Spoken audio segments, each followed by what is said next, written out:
Did time begin at the Big Bang? The most honest answer is yes. According to our best physics, time as we know it started there. Before that moment, the word before doesn't even apply because there was no ticking clock, no past, no sequence of moments at all.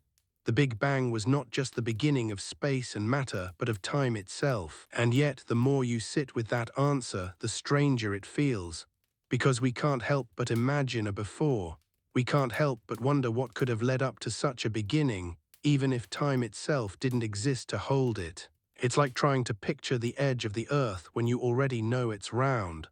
The mind insists there must be something beyond the edge, even though reason tells you the edge isn't there in the first place. So when you hear that time began at the Big Bang, maybe your first thought is, how can time begin? Doesn't every beginning need a before? Doesn't every spark need something to strike against? The human brain is trained by everyday life.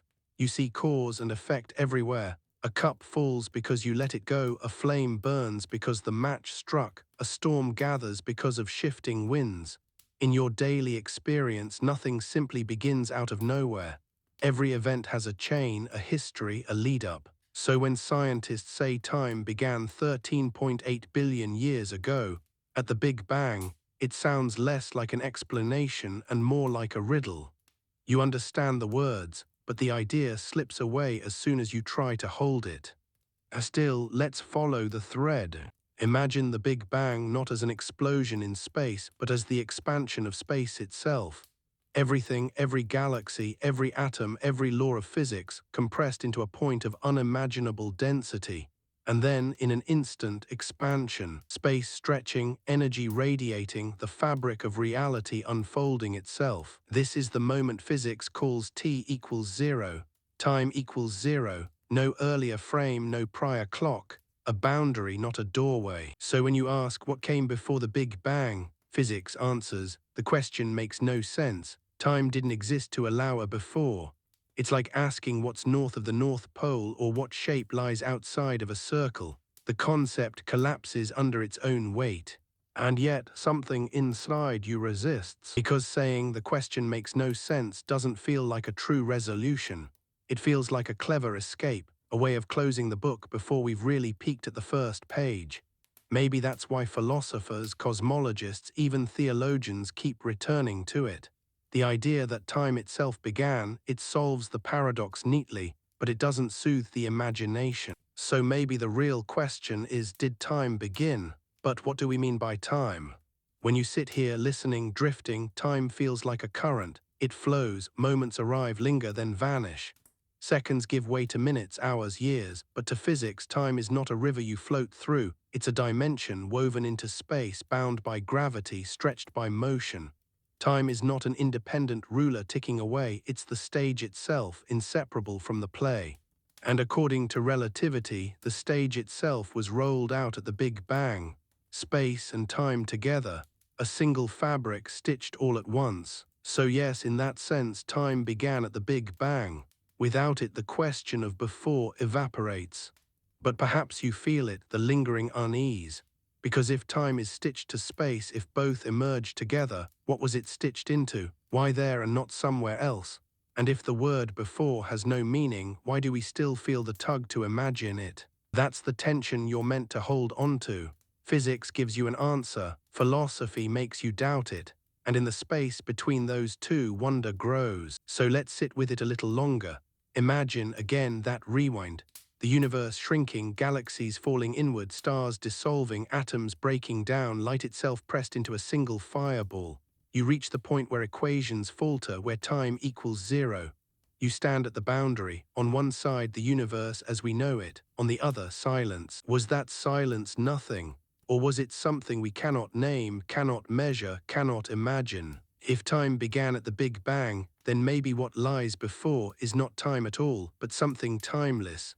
Some realm where questions like before and after don't even apply. That possibility is hard to swallow because our thoughts are built on sequence, on causation, on the steady ticking of clocks. To imagine outside of time is to pull out the thread that stitches thought itself. And yet here you are drifting toward that edge, letting the mind circle it. letting the paradox deepen rather than resolve. Did time begin at the Big Bang? Physics says yes, philosophy says maybe the question is broken. And you sense that the truth lies in a space that neither fully explains nor fully satisfies. Which is why you can't stop asking. If time truly began at the Big Bang, then in a strange and subtle way that makes time younger than you might have expected, just 13.8 billion years old. A vast span, yes, but not infinite, not eternal. Time itself has an age, like a child that was born, lived, and is still unfolding. Sit with that thought for a moment. Time is not endless, it has a birthday. For centuries, humanity assumed otherwise. Ancient philosophers spoke of an eternal cosmos without beginning and without end. The stars seemed permanent, the sky unchanging, and the idea of a universe with a starting point was as absurd to them as the idea of a river with no source would be to you. Aristotle argued that time stretches backward forever, that there was never a first moment, only a chain without origin. To him, eternity was simpler than beginning. But then came physics. Equations, observations, telescopes that could peer not just into space but into the past itself. The light from galaxies revealed something astonishing. The universe is expanding. Everywhere you look, galaxies are moving away as though space itself is stretching.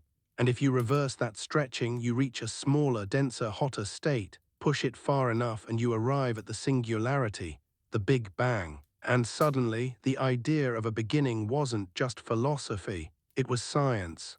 But you feel it, don't you? The unease again. If the Big Bang is the start, what does that really mean? Because when we say start, we smuggle in the idea of time already flowing, as though there was a stopwatch waiting to be clicked, as though something or someone stood at the threshold and pressed begin. But physics tells you this is the wrong picture. Time didn't exist to allow a start to happen. Time is the thing that begins. This is where imagination trembles, because to picture it you must imagine not just emptiness but a state with no clock, not stillness, not darkness, not even silence. All of those are things that still exist within time. The absence of time is stranger, harder. It's not a pause before the music. It's the absence of the very possibility of music. Try it now, try to imagine a reality without time. Your mind slips, slides, rebels. Every thought you think unfolds in sequence. Every memory has a before and an after. You can't even construct the idea of timelessness without secretly smuggling in time. And yet, physics insists that timelessness is exactly what you meet at the threshold. This is why many cosmologists caution us. The phrase "before the Big Bang" may not mean anything at all. You can ask it, but the question might dissolve in your hands, the way a dream fades when you try to retell it. Still, the paradox is too delicious to let go. You keep circling it. Because even if time began there, the human heart whispers, something must have caused it. How could existence simply ignite? Here is where metaphors help. Think of a match striking in the dark. The flame appears, but it feels impossible to picture the flame without the strike. Or imagine a wave suddenly rising in the ocean without wind, without stone, without reason. It feels wrong. It feels unfinished. So maybe this is why the question survives. Even if physics closes the door, imagination keeps knocking. And perhaps that's not a weakness. Perhaps that's the strength of being human, not to accept boundaries too easily, but to press against them, to ask the impossible, to search for cracks in the silence. After all, physics itself has shifted before. For a time, cosmologists thought the universe might have no beginning, that it might expand forever into the past, infinitely old. Later, observations of cosmic background radiation seemed to lock the Big Bang in place. But even now, theories evolve. Quantum cosmology, inflationary models, cyclic universes all suggest possibilities where the Big Bang may not be the absolute start, only a chapter. And here's the subtle tension. To say time began at the Big Bang is the simplest answer, the cleanest. But simplicity doesn't always mean final truth. Sometimes the clean answer hides a deeper complexity waiting to be uncovered. So as you sit with the thought, let it stretch you. Let it blur the edges of certainty. Time began at the Big Bang. That's what our equations tell us. And yet, the very act of asking what came before proves that something in us resists, longs for more. Imagine now that you are drifting slowly backward in cosmic time. The galaxies retract, the stars fold inward, the glow of background radiation intensifies. The universe shrinks to a fraction of its size, hotter, denser, brighter. You drift further until everything collapses into that single searing point. But as you arrive there, you realize you've reached not just a place, but a boundary of thought. You press your hand against it, and it's like pressing against glass. On the other side is something unknowable, something timeless. You cannot pass through because the very idea of passing requires time. You pause there at the glass, you rest your forehead against it, you breathe. And in that moment you realize the question, did time begin at the Big Bang, is not just about physics. It's about your relationship with mystery itself. It's about learning to sit with the ungraspable, to breathe at the edge of thought, to live in wonder without resolution. Maybe time did begin there. Maybe it didn't. Maybe both answers dissolve into something stranger than either. But right now, in this quiet, you are allowed to rest with the question itself. And as you rest, you notice how the thought begins to change you. Instead of demanding answers, you let the mystery itself be the answer.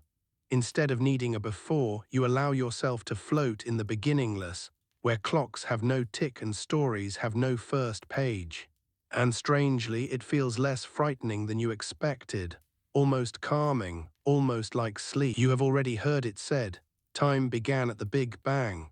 But what does it mean to hold that as truth, not just as a phrase you've heard repeated, but as a reality that governs everything you are? Think of your own life. Every memory, every breath, every heartbeat unfolds inside time. Your earliest childhood moment, the small flashes of laughter, the long silences, all stitched together in order, and stretching out in front of you more moments waiting, unknown but inevitable. Now stretch that line backward, far before you, before the earth, before the sun, before the first stars. Let it run past atoms, past the birth of matter itself, until you arrive at that singular origin. And then stop, because there is no thread behind it. Time itself began there. It is dizzying to think that everything, every event in history, every turning point, every whisper of existence, sits on a line with a clear beginning. But what is a line with only one end? You can trace it forward but not back. You can follow the unfolding but not the source. This is why, even as physics insists that the question of before has no meaning, you feel the itch of incompleteness. You want a source. You want to understand what it means to say time itself has an origin. It is strange, isn't it, that human beings, who are so temporary, so brief, dare to wrestle with questions about eternity. And stranger still that we have tools sharp enough to cut into the fabric of the cosmos, even if only a little. Think of the great arcs of thought that carried us here. Ancient India gave birth to the idea of endless cycles, universes born and destroyed in rhythm, time itself looping forever. Ancient Greece leaned toward eternity, imagining the cosmos as ageless, unmoved, eternal. And then modern science revealed expansion, cosmic background radiation, a universe still echoing with its first breath. Each of these visions carries a weight. Each answers part of the riddle, but none fully dissolves it. Because if time began, we must ask, why then? Why 13.8 billion years ago and not some other moment, or none at all? If the laws of physics allow beginnings, why did this particular beginning occur? Already you feel the paradox deepening. To ask why is to invoke cause, but cause itself belongs to time. So to ask what caused the beginning is to demand a chain in a place where no chains can exist. And yet you still ask. You ask because you cannot help it. You ask because it is in your nature. You ask because questions like this do not close but open. Pause here, notice how the question makes you feel. Does it stir unease, wonder, a quiet awe that makes your chest feel hollow, like standing at the edge of a vast canyon? This is not just intellectual curiosity. It is something deeper, something almost spiritual. To stand at the edge of time and gaze into the possibility of no before. And maybe that's the real gift of the Big Bang theory. Not only that it describes a beginning, but that it forces us to confront the limits of imagination. It makes you notice how much of your mind is built on sequence, on causation, on clocks. and it invites you to wonder what reality looks like when those tools no longer apply. Imagine now you are standing in a museum. Around you are paintings of beginnings. One shows a god lifting the heavens out of chaos. Another shows a cycle of fire and water endlessly renewing. Another shows an infinite ocean of time without start or end. And in the newest frame, you see the Big Bang, a single spark, an unfolding fabric, time itself stitched into being. Each painting is a lens, a frame. None is the whole picture. But together they whisper that the question of beginnings is not new. It has always haunted us. Perhaps that is why it feels so personal. Because in asking when time began, you are also asking about your own beginning, about the nature of life, death, and meaning, about whether existence is a chapter in an infinite book or a single fragile story that started once and will end once. And this question will not stay confined to physics. It bleeds into everything, into how you picture yourself, into how you face endings, into how you imagine what it means for anything to exist at all. So when you lie here drifting between thought and sleep, asking, did time begin at the Big Bang? You are not only asking about the cosmos, you are asking about yourself. Because if time had a beginning, then perhaps meaning itself is shaped by beginnings and endings. Perhaps the universe is not an infinite background but a story, and we are part of its unfolding. Or perhaps the idea of beginning is just a trick of perspective, and what feels like a start is only a turn in something larger than we can know. That tension is where we'll stay for now, on the boundary, not resolving it, not forcing it closed, but letting it open into wonder. Because the beauty of this question is not in its answer, but in its resistance. Every time you try to hold it, it slips. Every time you try to close it, it opens wider. So here we are circling the edge of thought, letting the paradox breathe.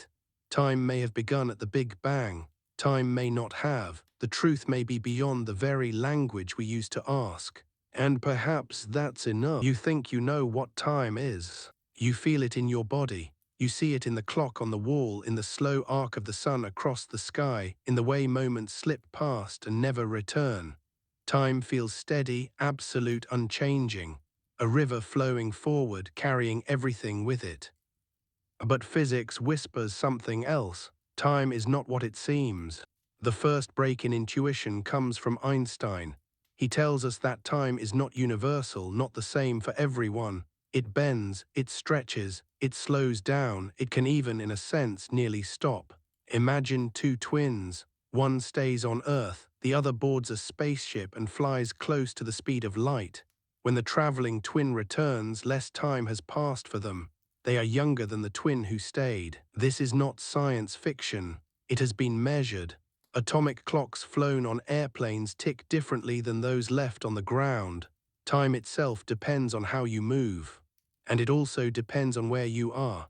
If you climb a mountain, you age a tiny fraction faster than someone at sea level. Gravity bends time. The closer you are to a massive object, the slower your clock ticks. Stand at the edge of a black hole, and time would crawl so slowly that the rest of the universe would race ahead without you. Already the intuition breaks. You thought time was one thing, one rhythm, one heartbeat that everything obeys. But no, it is local, relative, personal. Your time is not my time. So when we ask whether time began at the Big Bang, we must ask, whose time? If time is woven into the structure of space itself, then the question of a beginning is more complex than a single ticking clock. It is the birth of an entire fabric, the web that defines every possible clock, every possible before and after. But even that does not capture the strangeness. Einstein's relativity showed us that time and space are inseparable, stitched together into space-time. And space-time is not a stage where the universe plays. It is part of the play itself, a bendable, flexible thing shaped by energy and matter. Picture this: a massive star bends space-time like a bowling ball pressed into a trampoline. Light curves around it, and so does time. The star doesn't just sit in space and time, it sculpts them. That means time is not background. It is part of the story written into the structure of the cosmos. And if the cosmos itself had a beginning, then time is not eternal. It is contingent, fragile, a property that could, in principle, vanish as easily as it appeared. Pause here, feel the weight of that thought. Because if time can bend, slow, stretch, even start, then what we thought was the most fundamental part of reality, this steady, unchanging river, is not fundamental at all. This is the breaking of intuition. Think of how you live, you plan, you remember. You measure your days with calendars, clocks, seasons. You think of time as the fixed canvas on which life unfolds. But physics tells you the canvas is alive, dynamic, tied to the very stuff it holds.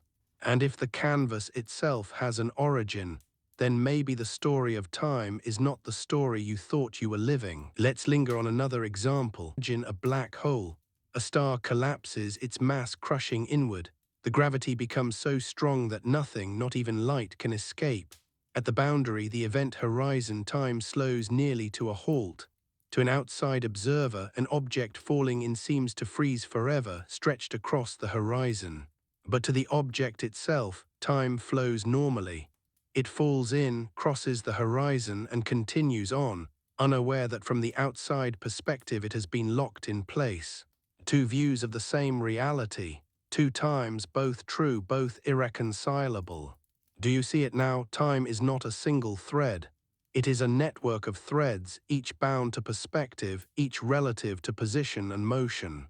So when we say time began at the Big Bang, we must already surrender our everyday intuition. It is not as though a single cosmic stopwatch clicked to zero. It is that the entire web of times, the whole relational fabric, burst into being. And perhaps more unsettling, just as it began, it could end. Cosmologists whisper of the heat death, when the universe stretches so far and so thin that energy is evenly spread. No change is possible, no clocks can tick. Time itself, in a meaningful sense, could dissolve. If time can end, why not begin? If it is fragile enough to fade, it is fragile enough to appear. And yet the paradox remains. For your intuition insists, how could it simply appear? How could time be born from no time? Doesn't even the idea of beginning smuggle time back in through the back door? This is where intuition cracks most deeply. Because the truth is, the human mind evolved to navigate fields and forests, days and nights, not singularities and cosmic origins. Your brain is built to expect continuity, to see causes behind every effect. To imagine an absolute beginning is to push your mind past its design. And maybe that's why it feels so impossible. Maybe that's why it keeps you awake at night, whispering questions into the dark. But that impossibility is also what makes it beautiful. You are a creature made of atoms forged in stars, walking on a small planet around an ordinary star. And yet you can sit here and think about the birth of time itself. You can feel the paradox, the discomfort, the breaking of your own intuition. And you can keep going. So let it break. Let the everyday picture of time shatter. Let the idea of a universal clock fall away. Let yourself drift into the stranger truth that time is relative, elastic, woven into space, capable of bending, beginning, even ending. Because only once your intuition breaks can you begin to see what physics is really saying. And only then can the question, did time begin at the Big Bang, open into its full, unsettling depth. If relativity bent your picture of time, quantum physics will fracture it. Because while Einstein showed you that time is not absolute, quantum mechanics whispers something stranger, that the very sequence of events, what comes first, what comes after, may not be fixed at all. In your daily life, order feels certain. You strike a match and then the flame appears. You drop a ball and then it falls. One thing follows another always. That order feels as solid as gravity itself. But at the quantum scale, the world does not obey your instincts. Imagine two particles meeting. At one scale you might say particle A bumped into particle B and then particle B reacted. Cause and effect, neat and orderly. But in quantum experiments it is sometimes impossible to say which came first. The order dissolves, the events are entangled, woven together in a way that denies your common sense. In some experiments, the sequence can even be flipped depending on how you look. One observer says A happened first, another says B did, and both are correct. Reality allows contradictions. Already your intuition wavers. If even the idea of before and after can shift, what does it mean to say time began? Pause here, let that discomfort sink in. Time, the thread you thought tied everything together, is fraying. Now think of quantum superposition. A particle is not here or there, not before or after, but in a blur of possibilities until observed. The very act of measurement crystallizes one outcome.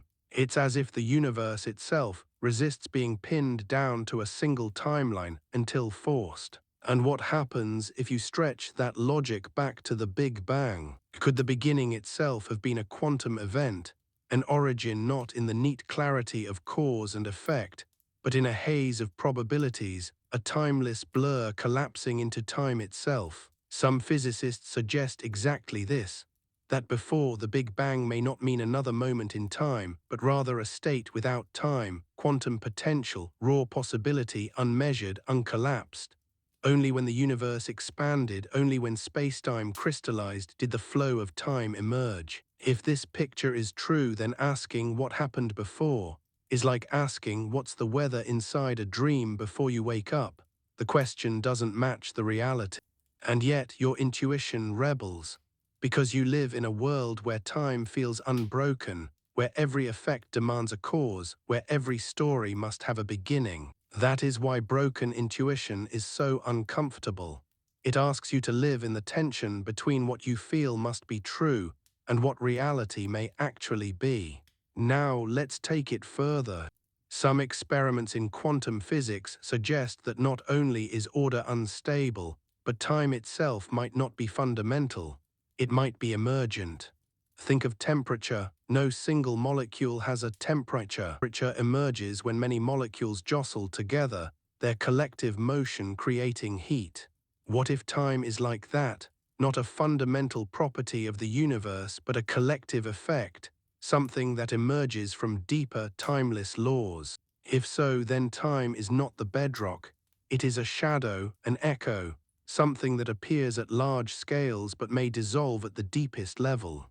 And if time is emergent, then asking when it began may be like asking when the sound of a wave began.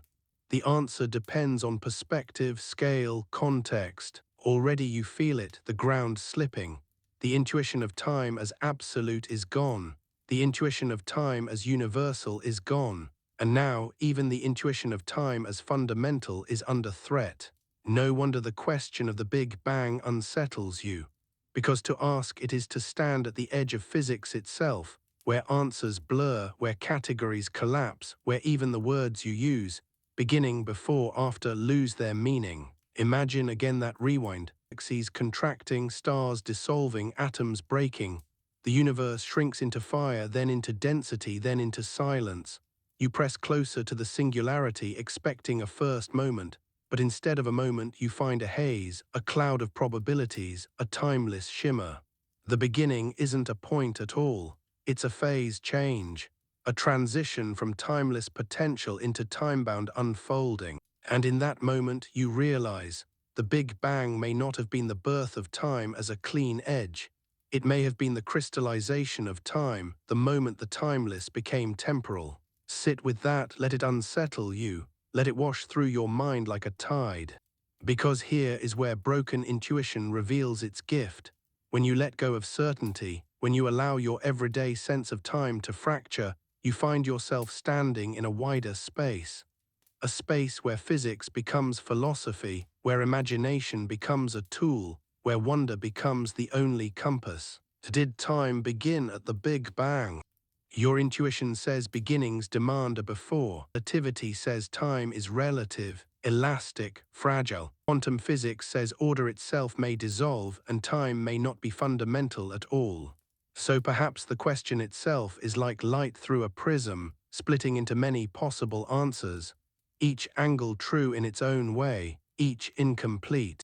And maybe that's the point, that to live with this question is not to solve it, but to expand into it, to let it break your old picture of time so something larger, stranger, more wondrous can take its place. Close your eyes now and drift with it. Imagine yourself floating not in time but in possibility. No clocks, no sequence, no before or after, only a shimmering field of potential, and from that field the universe blooms. And with it the arrow of time. The story begins. You think of time as an arrow, always moving forward, never backward, a clean, sharp direction from past to present to future. But physics unsettles even that, because while your daily experience insists on order, milk spills but never leaps back into the glass, ash scatters but never reassembles. At the fundamental level, the laws of physics don't actually require time to flow in only one direction. Think about that. The equations describing particles, forces, and motion work just as well backward as they do forward. A billiard ball colliding in reverse obeys the same laws as in forward play. The universe doesn't mind. So why does your experience of time feel like a one-way street? Why do you feel trapped in the forward flow? The answer seems to lie in entropy. Entropy measures disorder, the number of ways a system can arrange itself. A neat stack of cards can only exist in one configuration, but a messy pile can exist in countless ones. Disorder always has more possibilities than order. So the arrow of time may not be fundamental at all. It may simply be a byproduct of probability. Things move from order to disorder not because they must, but because there are overwhelmingly more ways for them to do so. This is what gives you the sensation of time flowing forward, the gradual increase of entropy, the spreading of heat, the scattering of energy, the piling up of disorder. But if this is true, then the arrow of time is not written into the bones of the universe. It is an emergent illusion, a statistical trick. And that breaks your intuition again, because you want time to be fundamental, absolute, the very foundation of reality. Instead, physics whispers that it might be fragile, conditional, dependent on entropy, on probability. Now imagine this. What if the universe at its birth began in a state of low entropy, highly ordered, improbably neat? That would explain why time appears to flow forward, from order into disorder, from improbable beginning into probable unfolding. But this raises another paradox. Why was the beginning so ordered in the first place? Why did the universe start in such a low entropy state, against all odds? No one knows. Some say it is simply a fact we must accept. Others suspect a deeper law at work, a hidden explanation. Still others wonder if time itself, as we know it, is too thin a concept to hold the weight of such a question. You feel the ground shift under you. What you thought was a simple flow is now revealed as an illusion born from entropy. And behind that illusion, a deeper riddle waits. But the breaking does not end there. For if relativity taught you time is flexible, and quantum physics taught you it may be emergent, then closed time loops teach you something even stranger. Time may sometimes fold back on itself. Imagine a universe where the fabric of spacetime curves so extremely that a path forward eventually leads you back to your own past. These are called closed time-like curves, solutions to Einstein's equations that allow time travel, at least on paper. In such a universe, cause and effect blur. You might meet your younger self. You might give yourself the very advice that leads you to the moment of giving advice. A loop without a first cause, a circle without an origin. It sounds like fantasy, but mathematically it is not impossible. And here your intuition snaps, because in such a world the question, did time begin, becomes almost meaningless. Loops do not have beginnings, they are self-contained, self-sustaining. Even now, some cosmologists toy with cyclic models of the universe, where expansion and contraction repeat forever, where big bangs are not beginnings but phases in an eternal cycle. Time in such a vision does not begin, it oscillates. And yet other theories whisper something more radical still, that at the deepest level, time may not exist at all. In certain formulations of quantum gravity, time vanishes from the equations. The universe is described not as a story unfolding, but as a static whole, a block universe. Every moment, past and future, exists all at once like pages in a book already written. The flow you feel is an illusion, a trick of perspective. Picture that now, all of history from the first moment to the last, coexisting. Not a line, but a landscape. You do not move through time. You are already fixed within it, your path laid out unchanging.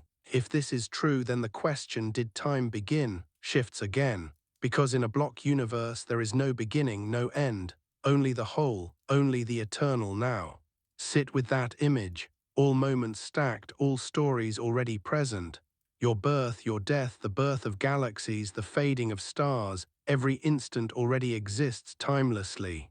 And suddenly, the Big Bang is not the start of time, but a feature of the landscape, one ridge among many.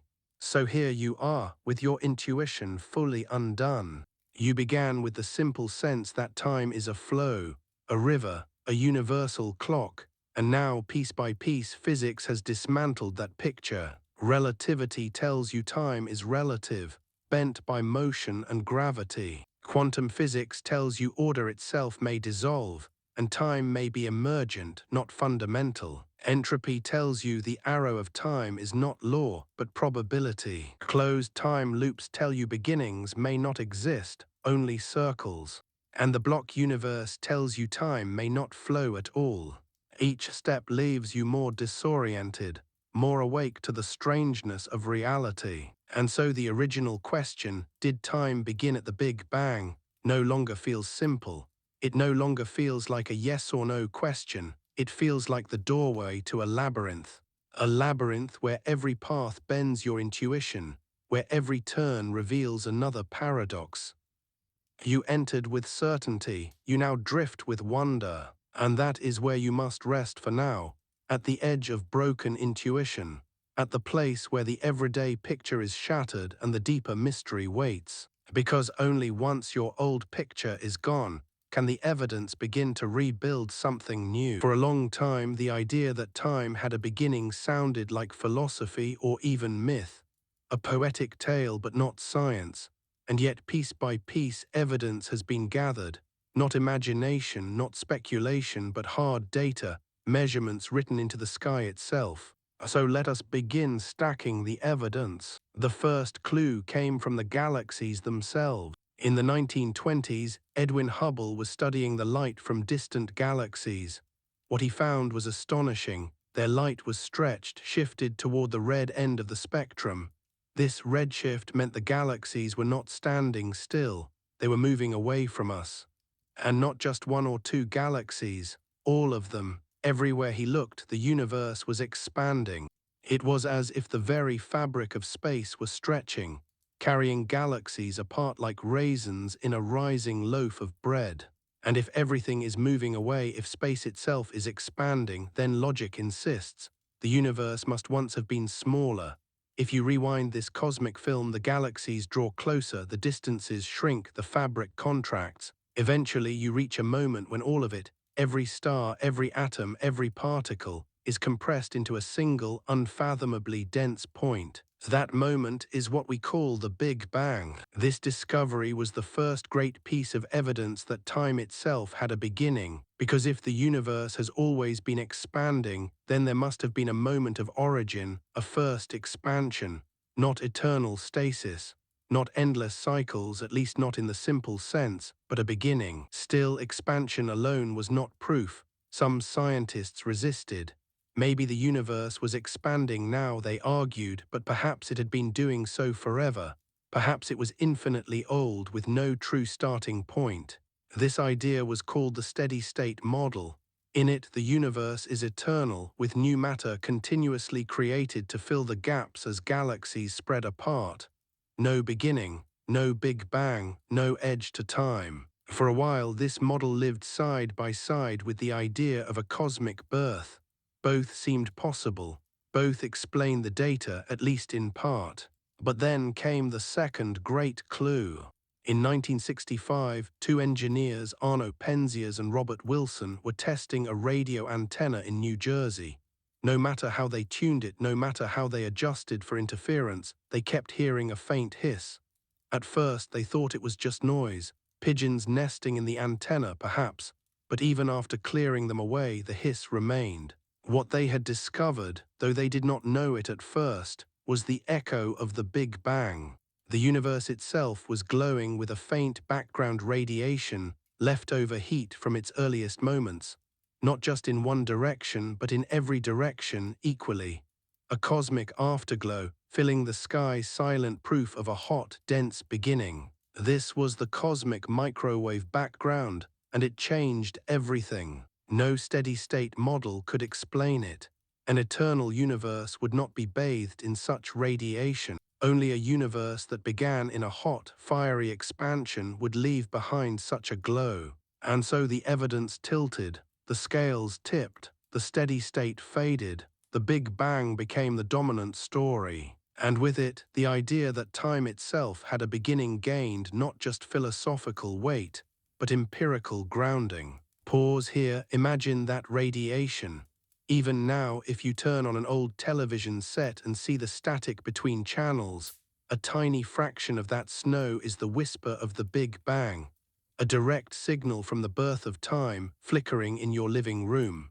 It is humbling, isn't it, that the origin of the cosmos is not some distant abstraction, but something you can hold in your hands, in the hiss of static, in the glow between galaxies.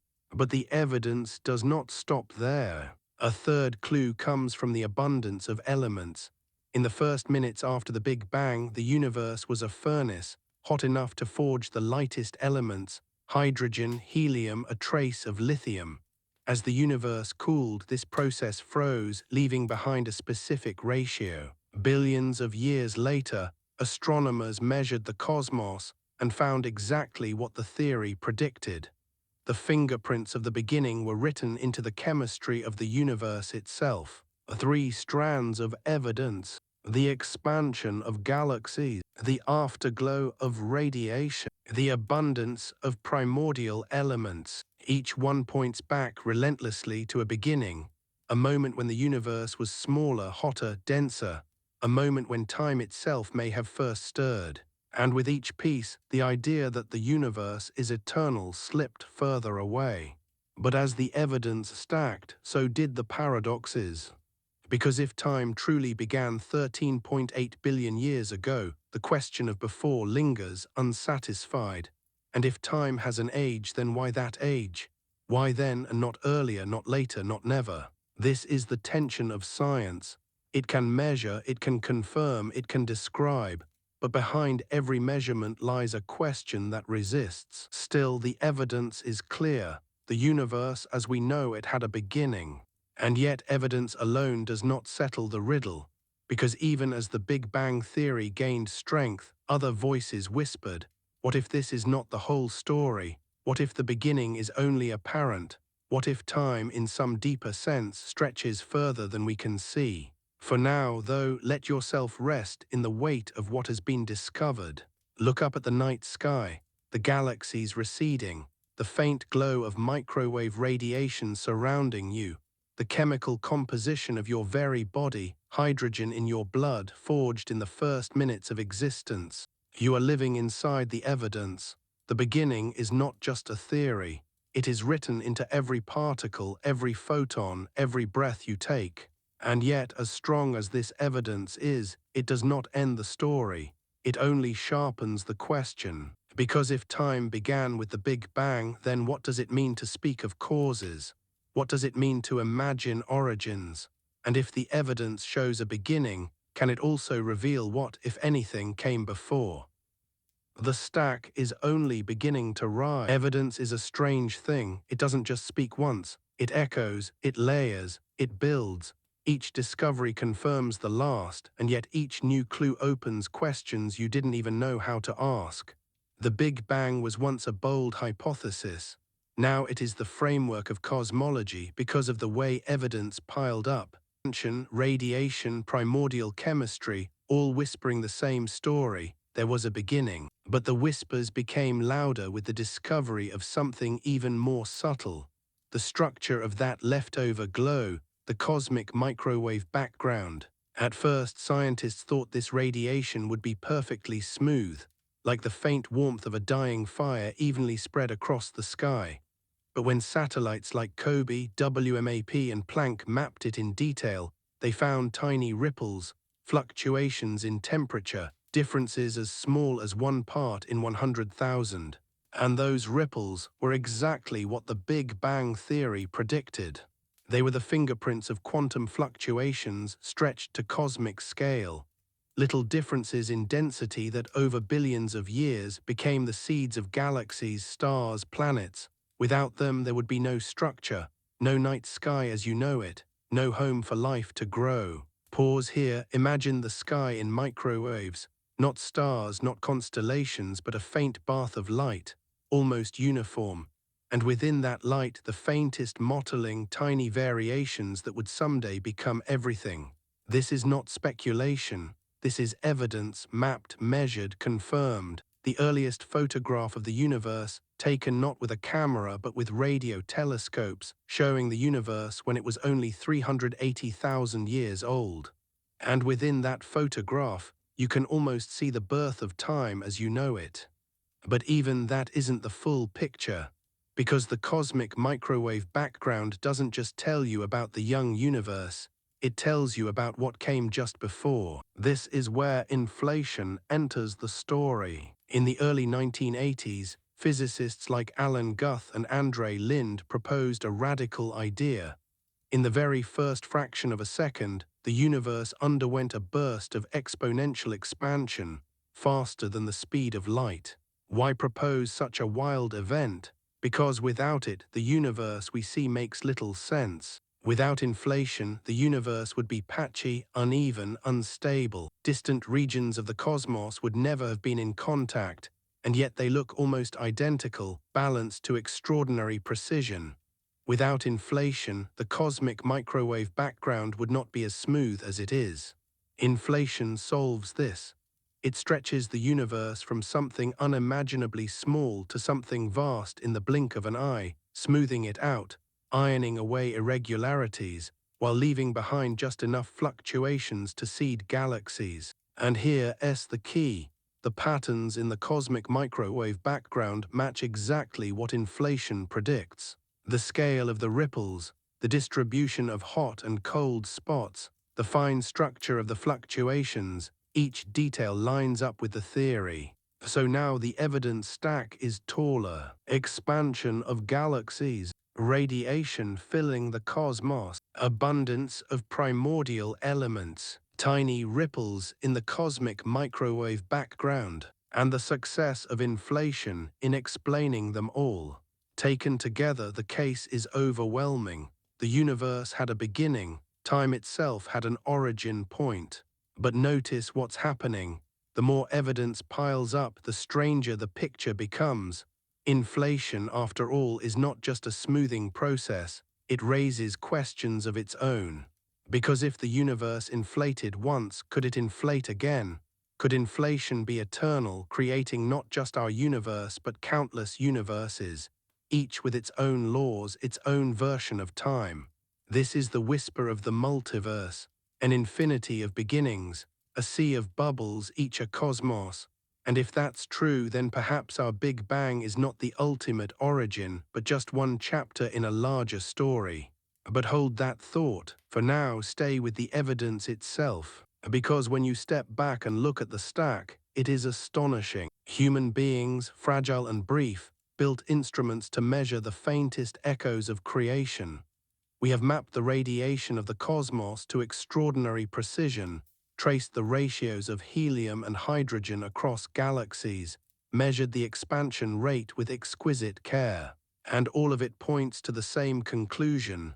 Time, as we know it, is not eternal. It began. Sit with that for a moment. You are living inside a universe that carries its birth certificate in its very structure. You can read it in the starlight, in the chemical composition of your body, in the faint hiss of background radiation. The evidence is not elsewhere. It is here, everywhere. And yet, evidence is not resolution. Because even as the data confirms the Big Bang, it does not answer the deeper question. Was that the true beginning of time? Or was it simply the beginning of our chapter, with others before and after hidden from view? This is the edge where science meets philosophy again. where evidence carries you to the boundary and imagination presses further. But remember, the stack is not complete. More evidence waits. More layers, more measurements, more whispers written into the cosmos. The question is not only, did time begin? The question is also, what does the evidence really mean? And that is where we must go next. The evidence continues to unfold, like layers of sediment pressed into stone, each recording the history of a universe that insists it once was new. We have seen expansion. We have heard the afterglow of radiation. We have traced the fingerprints of primordial elements. We have mapped the ripples of the cosmic microwave background. We have imagined the great burst of inflation that explains their symmetry. And still, the universe speaks. The next clue lies in gravity itself. According to Einstein, gravity is not a force pulling objects together but the bending of spacetime by mass and energy. And if spacetime is flexible, then violent events in the cosmos should send ripples through it, gravitational waves. For decades, this was only theory, but in 2015, detectors at LIGO finally heard them. Two black holes colliding, sending faint tremors across the fabric of reality.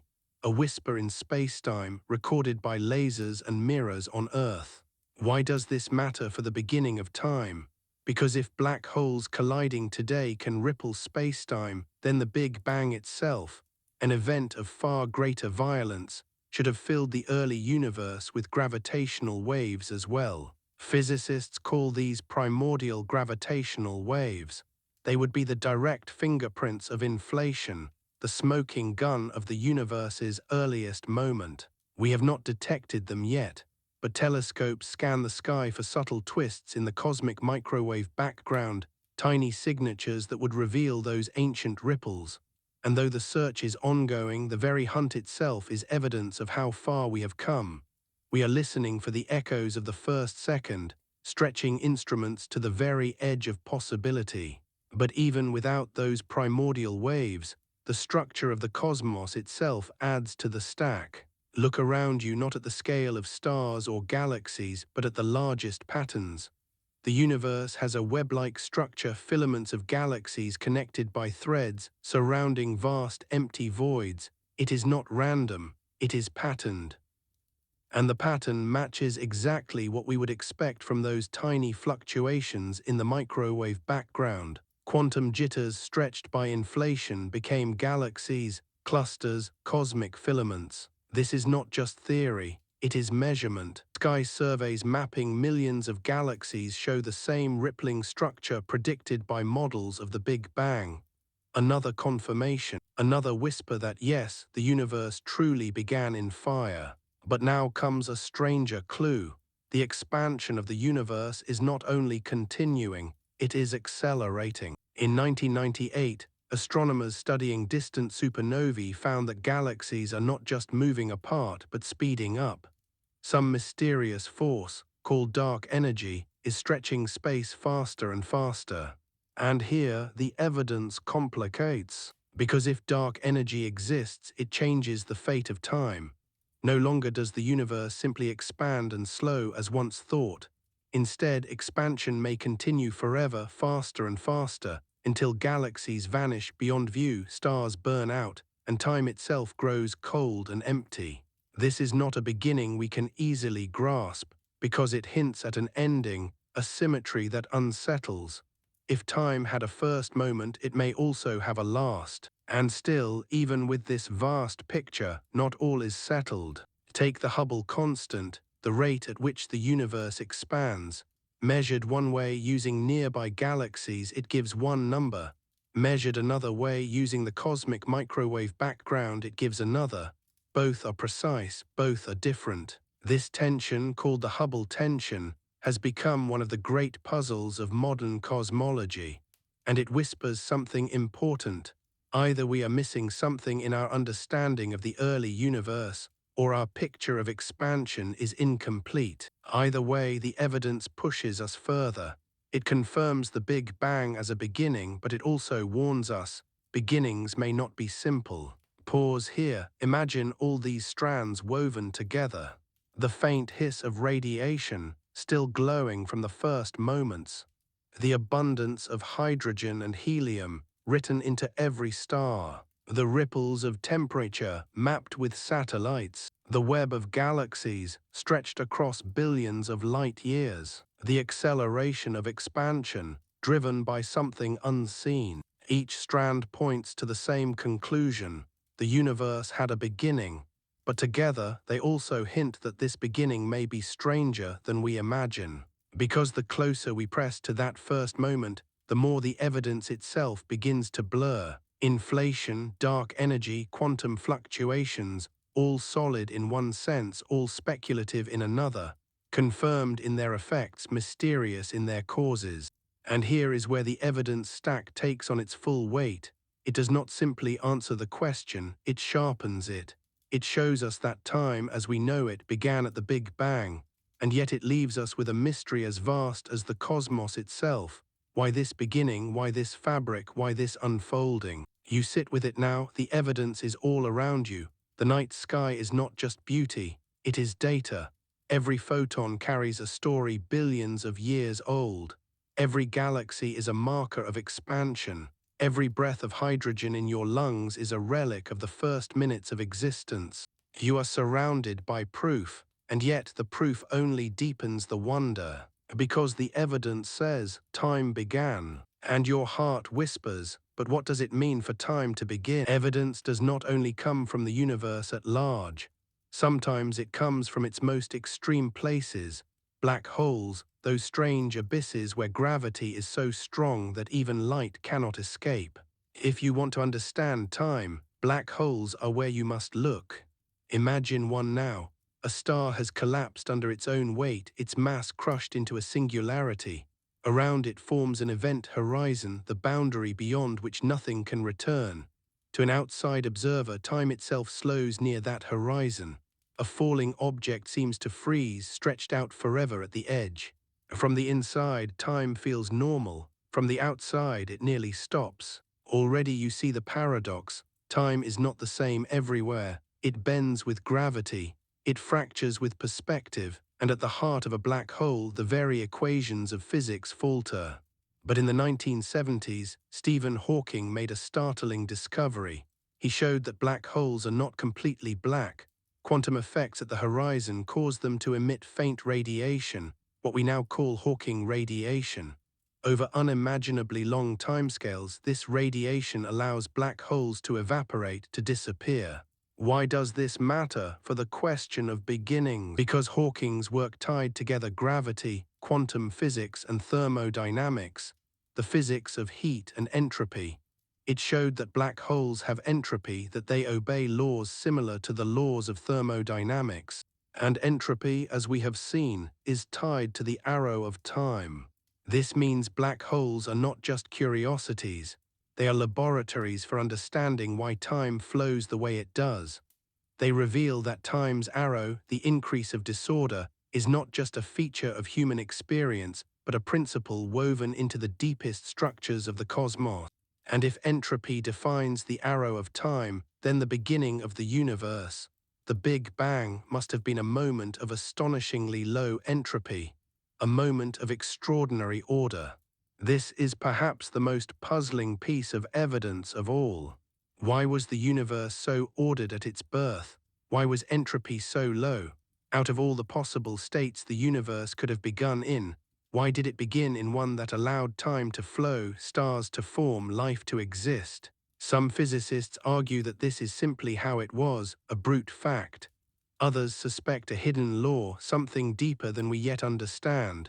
Some even suggest that what we call the Big Bang was not the start at all, but a bounce from an earlier universe, with entropy reset in the process. But the evidence itself is clear. Entropy increases. Time flows forward. And the fact that it does so at all requires a beginning of astonishing order. Pause here, let that thought settle. The arrow of time, which feels so natural, so inevitable, exists only because the universe began in an improbable state. Your intuition wants to say the beginning was chaos, but the evidence says otherwise. The beginning was order. The evidence says The Big Bang was not just the birth of time, but the birth of the arrow that carries you forward through every moment. Now look again at black holes. Their entropy is immense, far greater than that of ordinary matter. A single black hole contains more entropy than all the stars that formed it. And as the universe ages, entropy rises, galaxies drift apart, black holes dominate, and eventually even they evaporate into radiation. The picture that emerges is stark. The universe began in order. It is moving toward disorder. The arrow of time was born in the Big Bang, and it will end in the long, slow death of heat and silence. This is not speculation. It is written in the mathematics of thermodynamics, confirmed by the behavior of black holes, etched into the very expansion of the cosmos. But again, the evidence does more than confirm, it unsettles. Because if the Big Bang was the beginning of time and entropy defines its direction, then what do we make of the question of before? What could it mean to speak of order before time existed? What could it mean to ask why the universe began in such a state? Every clue sharpens the paradox. Every piece of evidence confirms the beginning, but also stretches your mind beyond the beginning. And so the evidence stack reaches its peak. Galaxies racing outward, radiation glowing across the sky, primordial elements forged in the first minutes, ripples in the microwave background, inflation shaping the early universe, gravitational waves rippling through space-time, the cosmic web stretched across billions of light years, the acceleration of expansion, the paradox of entropy born in improbable order, black holes as laboratories of time and thermodynamics. Together these strands form a tapestry of evidence. Together they tell you, yes, the universe began, yes, time has an origin. But the stack also leaves you staring into a deeper abyss. Because while the evidence confirms a beginning, it cannot tell you what it means for time itself to begin. It cannot erase the unease of asking what before could possibly mean. It cannot dissolve the paradox that the very question may be unanswerable, yet irresistibly important. And so the evidence does what evidence always does. It narrows the possibilities, it sharpens the questions, it leaves you with wonder, not certainty. Sit with that now. You are living inside a universe that began. The evidence surrounds you, and yet the mystery remains. The Big Bang was real, the beginning was real. Time, as you know it, has an age. But what lies beyond that truth is not yet clear. And that is where the story must turn next. Because if the evidence tells us time began, the counter-arguments whisper, maybe not. Maybe the Big Bang was not the first spark, but only a transition. Maybe time stretches further than we can see. The evidence has spoken. Now the counter case begins. You have followed the evidence, and it points clearly. Our universe had a beginning. Time, as we know it, is finite. It has an age. But science does not rest so easily. For every stack of evidence, there are alternative interpretations, counter-theories, whispers of deeper realities. The story of beginnings is not finished. It is contested, layered, fragile. So let us now turn to the counter case. The first challenge comes from inflation itself. You remember inflation, the great burst of expansion in the universe's earliest instant, the force that smoothed space and stretched quantum ripples into the seeds of galaxies. It solved puzzles. It matched the data. It made sense of the cosmic microwave background. But inflation may not be a one-time event. Some versions of the theory suggest that once inflation begins, it never fully ends. Regions of space stop inflating here and there, cooling into bubble universes like ours. But elsewhere, inflation continues endlessly, birthing new bubbles without end. This is eternal inflation. And in this vision, our Big Bang was not the absolute beginning. It was only the beginning of our bubble, a local event in a much larger, ongoing process. Time in this picture stretches far beyond the horizon of our own cosmos. Pause and imagine that. An endless multiverse, each bubble a universe, each Big Bang just a local birth. Some bubbles may have different physical laws, different constants, different arrows of time. Some may collapse quickly, others may expand forever. In this infinite sea, our universe is one bubble among countless others. And if that is true, then the question, did time begin at the Big Bang, shrinks. Time did not begin there, our universe did.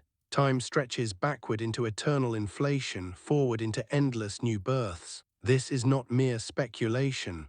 The mathematics of inflation naturally leads to this possibility.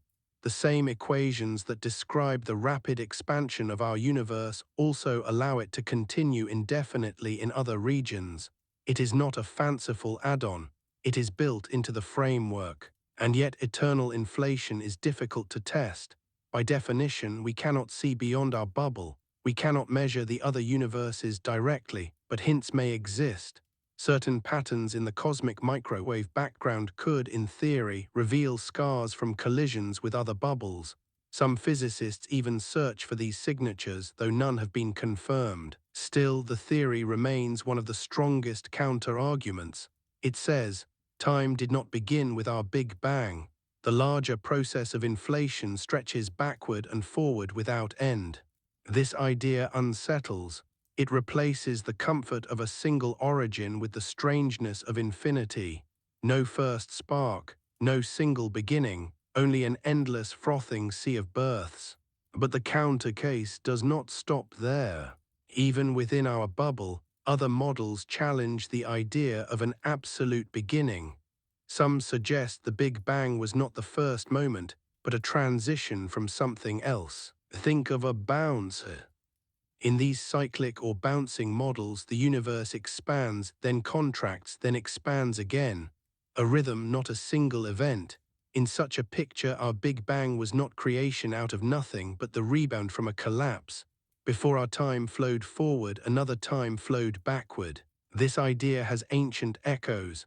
Many cultures spoke of cycles. Hindu cosmology, with its endless universes arising and dissolving, the Stoics with their eternal returns. Science now whispers similar possibilities, though framed in equations instead of myths. Some versions rely on quantum mechanics. In the quantum realm, singularities may not be true singularities. Instead of infinite density, there may be a bounce, a reversal. Instead of time ending, it turns. In this vision, the Big Bang was not the birth of time, but a handoff, a passing of the torch from one cycle to the next. Imagine that now, universes breathing in and out endlessly. Our beginning not a beginning at all, but the latest inhale in a cosmic rhythm older than imagination. Again, the evidence is not decisive, but the mathematics allows it, and the intuition that a universe could arise from a prior one feels less abrupt than the idea of time bursting from absolute nothingness. You feel the tension. The evidence pointed so clearly to a beginning, but the counter case whispers that beginnings may be illusions, local chapters in a larger, endless story. Eternal inflation, a cyclic universes, a quantum bounces. Each one undermines the simplicity of a single start. Each one suggests that time may extend beyond the Big Bang. But there is more. Some physicists propose that time at the deepest level may not exist at all, that what we call time is emergent, arising only at larger scales. In such a picture, asking did time begin is like asking when did the temperature begin, a question that misunderstands the concept. In this radical view, time is not a river but a mirage. The universe, in its most fundamental form, may be timeless, with what we call time arising only as an approximation, a perception. And if that is true, then the Big Bang was not the beginning of time. It was the beginning of the conditions that allow beings like us to experience time. A shift not in reality, but in perspective. This is harder to imagine than eternal inflation or bouncing universes. It cuts deeper, challenging not just beginnings but the very nature of time itself. But it belongs in the counter case, because it shows just how fragile the idea of a beginning really is. And so the neat picture unravels. You thought the Big Bang was the start, the evidence seemed clear. But now you see alternatives, an eternal inflation, a cyclic bounce, a timeless reality. Each removes the simplicity of a clean beginning. Each suggests time may stretch beyond our grasp. You sit with the unease. The counter case does not erase the evidence, it complicates it. It shows that did time begin at the Big Bang may not be a yes or no question at all, but a doorway into possibilities stranger than you ever imagined. And perhaps this is what science does best, not to hand you answers, but to give you richer questions. The evidence pointed to a beginning. The counter case whispers of eternity. And between the two, you drift, caught in wonder at the fragile mystery of time. The counter case is not content with whispers of cycles or seas of bubbles. It pushes further, into the deepest structure of reality, into the realm where even space and time themselves may dissolve. Because when you press too close to the Big Bang, when you try to peer beyond that first fraction of a second, the familiar laws of physics collapse. General relativity and quantum mechanics, the two great pillars, no longer agree. The mathematics explodes into infinities. The equations lose meaning. This is the realm of quantum gravity. And in that realm, the very concept of a beginning grows unstable. Take string theory. According to this framework, the fundamental building blocks of reality are not particles, but vibrating strings of energy, tiny loops resonating at different frequencies. These strings give rise to all the particles and forces we know, but they also require extra dimensions, hidden spaces beyond the three you see, curled up so tightly that they escape detection. In some versions of string theory, our universe is not alone. It floats on a membrane, a brain within a higher dimensional space. Collisions between brains could trigger Big Bang-like events, not once but many times across eternity. If that is true, then our Big Bang was not the beginning of time. It was an impact, a collision, a spark in a larger, timeless arena. Time did not start, it shifted. Pause here, imagine it, our universe as a membrane rippling in a higher dimensional sea. Now imagine another brain drifting near, brushing against ours. The collision ignites a universe, not from nothing but from interaction, not from silence but from contact. This picture breaks the spell of a single beginning. It replaces it with a dance, collisions in a space we cannot see, universes born not once but endlessly. But string theory is not alone in offering such visions. Another contender is loop quantum gravity. This theory takes a different path. Instead of strings, it treats spacetime itself as quantized, built from tiny loops woven together like a fabric. Smooth spacetime is an illusion, like cloth that looks continuous from far away but is made of threads up close. And if spacetime is made of loops, then singularities, the infinite densities of black holes and the Big Bang, may not exist. Instead of collapsing into nothing, the loops resist. Instead of a singular beginning, there is a bounce.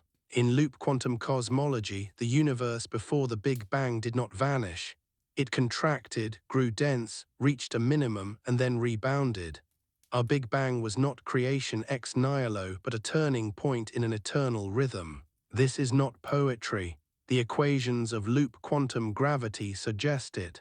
In some models, the bounce replaces the singularity naturally, avoiding the infinities that plague classical physics. Imagine that, a universe collapsing inward denser and denser until the fabric of spacetime itself resists compression.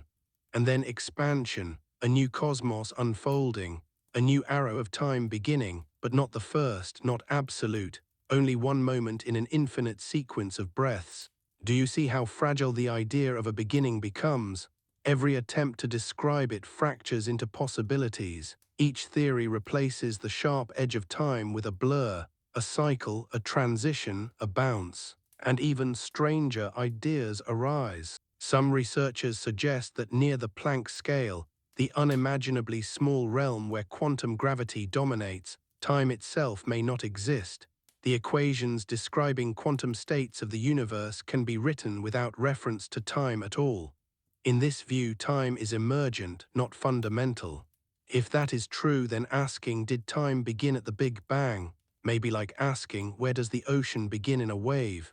The question assumes time is fundamental, when in fact it may be a secondary effect, something that emerges only when the universe is large enough, complex enough to support it. Imagine a timeless reality, a realm of pure quantum states, probabilities suspended in stillness. Out of that stillness, patterns emerge, and those patterns give rise to time as we know it. If so, the Big Bang was not the birth of time, but the birth of the conditions that allow time to exist at all. Before it, there was not before. There was only timelessness waiting to crystallize into sequence. Pause here, let your mind stretch. Try to picture timelessness, not stillness, not nothingness, but the absence of succession itself. No before, no after, no waiting, just a whole without division. This is perhaps the hardest counter case of all. Not eternal inflation, not cycles, not bounces, but the idea that the very concept of time may dissolve at the root. And yet even here the question still whispers. For if time is emergent, then why did it emerge at all? And why in the form we know? Why an arrow, why entropy, why a universe where beings like you can measure, remember, and wonder? The counter case does not erase the evidence, it deepens it. It shows that the evidence for a beginning may not mean what you first thought. It may not mean a single spark from nothing. It may mean a bounce, a collision, an emergence, a transition. In each case, the Big Bang is not the absolute birth of time, but a moment in a larger, stranger story. And perhaps that is the true gift of the counter case. It refuses to let you rest. It pushes you beyond simple answers. It forces you to imagine realities that fracture your intuition, that stretch your mind until it trembles. Because whether or not time began at the Big Bang, the counter case insists on this. The question is larger than you imagined. It is not just about a single moment 13.8 billion years ago. It is about the nature of reality itself. Was there a before? Was there a cycle? Was there a timeless state from which time emerged? Or is the very act of asking before a misunderstanding, a shadow cast by the limits of your thought? You do not yet know, science does not yet know, perhaps no one ever will. But in the silence of that not knowing, wonder grows. And maybe that wonder is the real destination. Not all challenges to the idea of a beginning come from physics. Some come from philosophy, questions older than telescopes, older than mathematics, questions that belong not to data but to thought itself. Because long before scientists spoke of singularities and quantum fluctuations, philosophers wondered whether time could ever have a true beginning. And many concluded, no. Start with the Greeks. Plato, in his dialogue Timaeus, described the cosmos as eternal, a living being without birth or death. For him, time itself was created as a moving image of eternity, not a thing with a start but a shadow of something timeless. To speak of a beginning was to mistake the shadow for the source. Aristotle agreed in part. He argued that the universe could not have begun because to begin implies a before, and a before implies time already exists. The very notion of a first moment collapses into paradox. For Aristotle, time stretched infinitely backward, without edge, without origin. Pause here, notice how familiar that reasoning feels. Even now, with all our cosmology, your intuition whispers the same. If time began, what came before? And if nothing, then what do we mean by beginning at all? Centuries later, Augustine of Hippo wrestled with the same question. In his Confessions, he asked, what was God doing before he created heaven and earth? His answer was radical. The question itself is meaningless. Time itself was part of creation. There was no before. To ask what happened earlier is like asking what lies north of the North Pole. And yet Augustine's answer, while clever, does not soothe. It feels like an evasion, a way of closing the door too quickly. If time began, why then, why at all? Fast forward to Immanuel Kant. In the 18th century, he framed the problem as an antinomy, a paradox of reason. On the one hand, time must have a beginning, for an infinite past cannot be traversed. On the other hand, time cannot have a beginning, for a beginning requires a prior time. Both statements, Kant argued, can be reasoned, and both are contradictory. In other words, the question of whether time began is beyond pure reason. It is a boundary where thought collapses into paradox. And here philosophy and physics meet, for even now with equations and telescopes we circle the same contradictions. Time must begin, and yet it cannot. Modern philosophers continue the challenge. Some argue that the concept of a beginning is incoherent, that beginnings require a framework of time and so cannot apply to time itself. To say time began is to commit a category mistake, to force language into a place it cannot go. Others argue the opposite, that infinite regress is impossible, that an endless chain of past moments cannot exist, for you could never arrive at the present. Therefore, time must have begun. Do you feel the trap tightening? Each argument pulls one way, then the other. Each seems sound, and yet they contradict. This is why the counter case is so strong. It is not just scientific speculation. It is logical unease woven into the structure of thought. And perhaps that is why the question has never gone away, why every culture, every age has wrestled with it. Think of the myths. In Norse mythology, the world began from the clash of fire and ice, but behind them lay the yawning void of Ginnungagap. In Hindu cosmology, universes are born and destroyed in endless cycles with no ultimate first. In Abrahamic traditions, God creates time itself, setting the first moment in motion. Each myth is a way of wrestling with the same paradox: how to speak of beginnings when the very concept of beginning is bound to time. And perhaps this is why the idea of eternity feels, in some ways, more natural than the idea of a start. Your mind can picture an infinite line more easily than a line with no back edge. The very word beginning carries a contradiction. But philosophy does more than point out paradox. It asks, what does it mean for us here to live in time? If time had a beginning, then our lives unfold within a bounded story with a clear first chapter. If time is eternal, then our story is part of an infinite sea, a wave in a rhythm that never ends. And both possibilities reshape how you see yourself. Think of it: if time began, then everything is fragile, contingent. Existence itself rests on a spark that did not have to be. The fact that you are here is astonishing, improbable. If time is eternal, then existence is less fragile, but more strange.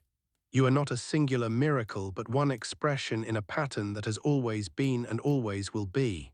Which thought brings you more comfort? Which brings more unease? Philosophy cannot decide for you. It can only sharpen the paradox, deepen the wonder. And so, as you rest with the counter case, you see that it is not only physics that unsettles the idea of a beginning.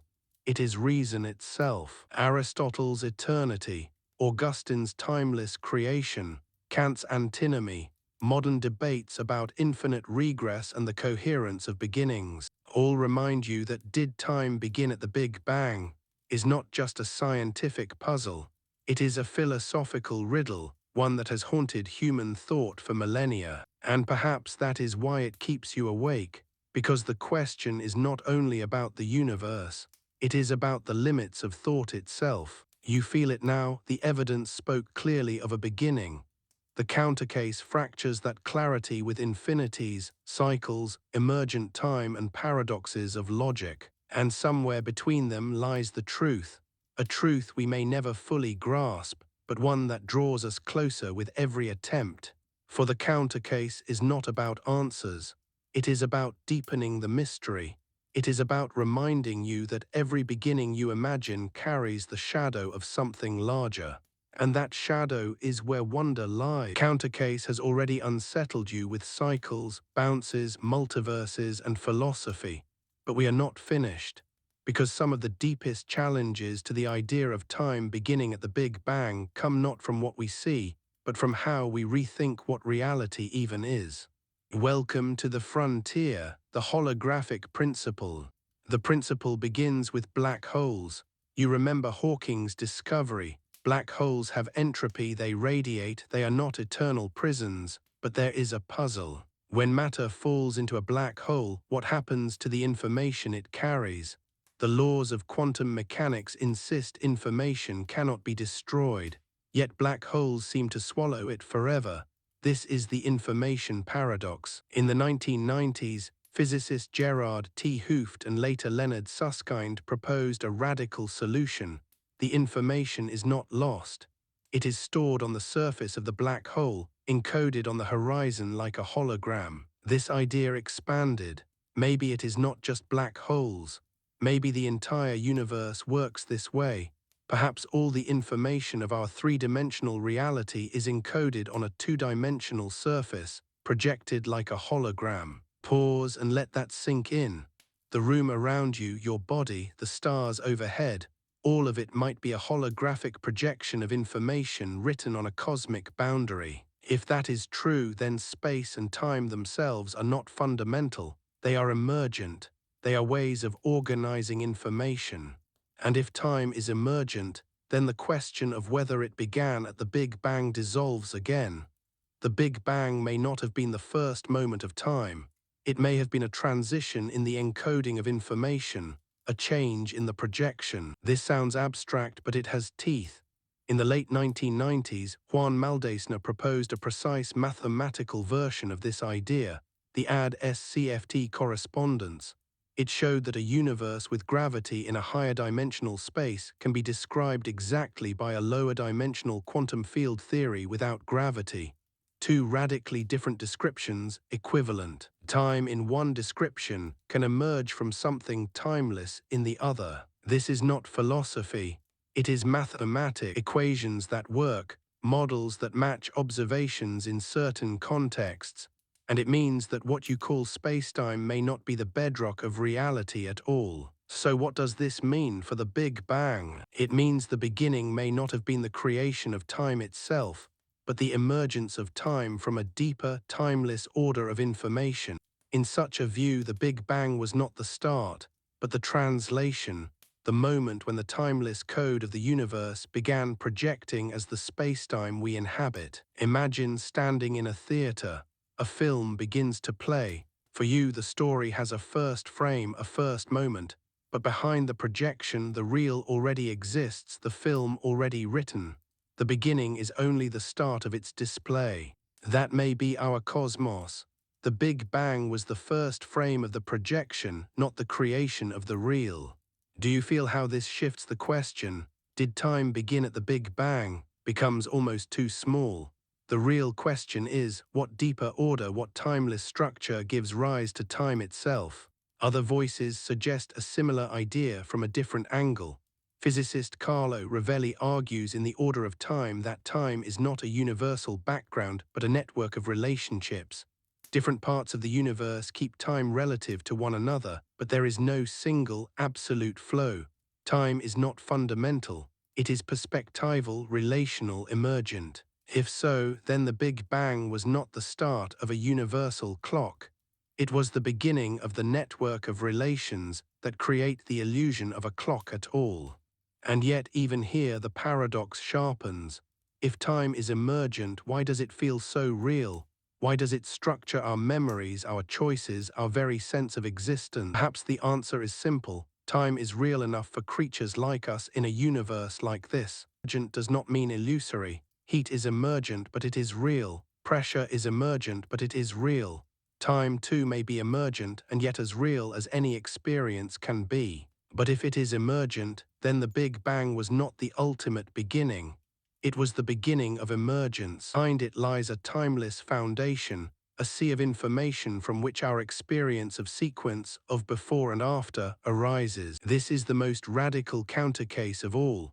Not that time stretches back before the Big Bang, not that cycles repeat, not that inflation bubbles, but that the entire concept of before and after is secondary, provisional, a layer on top of something else. And so, the neat story of time beginning 13.8 billion years ago fractures into something stranger. On one hand, the evidence is undeniable. The universe as we know it began then. On the other, the countercase says, beginnings are illusions. The deeper reality is timeless and time is only a lens. You feel the weight of it now. The evidence and the counter case are not enemies. They are two sides of the same paradox. The evidence builds the case for a beginning. The counter case dissolves it into eternity, into cycles, into emergence. And in between them lies the place where wonder grows. So let yourself rest here, let your intuition fracture, let your mind circle the paradox. Did time begin at the Big Bang? The evidence says yes. The counter case says no. And together they say, the truth is stranger still. You have walked a long road already. The evidence told you one thing. Time began at the Big Bang. Radiation, primordial elements, entropy all pointed to a first moment, a sharp boundary, a beginning. But the counter case pulled in another direction. Eternal inflation, bouncing universes, quantum timelessness, the holographic principle, each whispered that beginnings may not be as simple as they appear. That time may stretch behind the curtain or dissolve into something deeper, something timeless. Now, in the synthesis, you are asked to hold both truths at once, because perhaps the real task is not to decide, but to see that both answers illuminate different sides of the same mystery. Start here, the evidence is real. The universe as we know it began 13.8 billion years ago. There was a moment when matter and energy first took form, when space itself first expanded, when the arrow of time first pointed forward. That much is written into the radiation that bathes the sky, into the abundance of helium, into the structure of galaxies. But that evidence describes our universe, our bubble, our story. It does not prove that nothing existed before. It does not erase the possibility that the Big Bang was a transition, not an absolute origin. The counter case, meanwhile, does not erase the evidence. It does not deny the cosmic microwave background or the equations of relativity. It only asks whether those things describe the whole truth or only one layer. Maybe both are true. Maybe the Big Bang was the beginning of our time, but not of all possible time. Maybe time began in one sense, the sense of our story, our arrow, our cosmos, and yet in another sense it stretches beyond, hidden in cycles, in bounces, in timeless frameworks that our language cannot yet hold. Pause here, let yourself rest in the possibility of both and, because so much of the tension comes from wanting a clean answer when the universe may not offer one. Think of a horizon. When you stand on the shore, the ocean seems to end where the sky begins. That line feels like a boundary, but sail closer and the horizon retreats. It was not an edge at all, but a limit of your sight. Perhaps the Big Bang is like that, a horizon, a real boundary in one sense, the start of everything we can see, everything we can measure, but not an absolute edge, only the limit of our current sight. And yet the horizon matters, because what lies beyond it may not be accessible. The evidence we can gather, the physics we can test, all live within this bubble. We can imagine cycles, bounces, timeless states, but for now they remain possibilities, not certainties. So the synthesis is this: time began at the Big Bang and time may not have begun there. Both are true, depending on what you mean by time. One sense of time is the unfolding of our cosmos, seconds, minutes, billions of years. That time has an age. It began with the Big Bang. Another sense of time is deeper, the possibility of order and causation, the framework of reality itself. That time may stretch beyond or dissolve into timelessness from which our time emerges. Hold both, see both. Because in truth, what the question, did time begin at the Big Bang, reveals is not the answer but the limits of human thought. We are creatures who live in sequence. Our language is built on before and after. To imagine a first moment is to strain against the limits of thought itself. And yet we do it, we ask, we push, we hold paradox. This is the gift of the synthesis, not resolution but expansion, not certainty but wonder. Think of a mirror. One side shows you a reflection, a familiar face. The other side is coated in silver, a material surface. Both descriptions are true. Reflection and metal, neither cancels the other. Time is like that. Physics and philosophy, evidence and counter case, each show a side. Together they reveal a deeper mystery than either alone. So what does it mean to live in such a mystery? It means to see yourself as both fragile and eternal. Fragile because your life unfolds inside a story with a beginning, a universe with an age, an arrow of time that points toward eventual endings. Eternal because behind that story lies something timeless, something larger than beginnings and endings, something that holds the possibility of cycles, of emergence, of horizons without edges. To live in synthesis is to breathe both truths at once, to know that time began and to know that time may never have begun.